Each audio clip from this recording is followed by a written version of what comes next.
Hi guys! On the go na naman kami guys. Pupunta kami ng Valencia, Bohol dahil gustong mag-swimming ang aking mga pamangkin sa Badyang Spring Resort. At syempre, nandito tayo sa Hagna Ching Kalama. Hindi pwedeng hindi matikman ang aking first time na pamangkin sa Bohol. So ayan, bumili kami ng ilan at magbabaon din ng kalama yung aking brother dahil babalik na siya, mauna siya sa amin guys. So eto, sige, kain lang kayo dyan guys habang nasa biyahe mga pamangkin.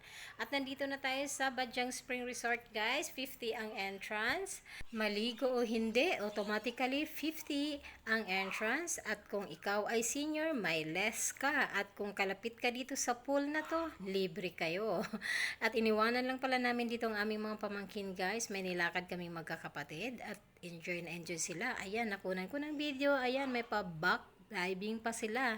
So, meaning napakalalim nito guys. Ni-refer lang pala ito guys ng aking sister-in-law dahil dito nag-swimming lesson ng aking dalawang pamangkin. Kailangan lang may sarili kayong coach. So, ayan naman yung isa kong pamangkin. Nako, enjoy na enjoy sila.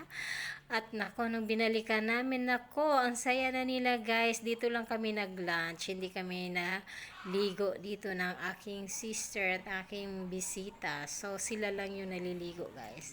At yung isa kong brother ay hindi rin nakaligo dahil wala siyang dalang pwedeng pang swim. Nakalimutan niya guys. At least ang kuya ko, Boy Scout, ayan, nakaligo siya guys.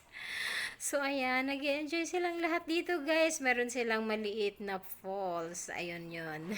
At ayan yung kabuuan ng Badyang Resort. At ito, akyat tayo sa stairs. Tignan natin yung overlooking na dagat dyan. So, ayan guys, kung gusto nyong maligo ng dagat, dun sa kabilang side, tabi ng entrance, dun po ang daan papuntang dagat. So, marami ding naliligo dun guys. So, ayan, that's all for today. Ayan po ang Badyang Spring Resort. So, swimming na. Bye everyone. And thank you for watching.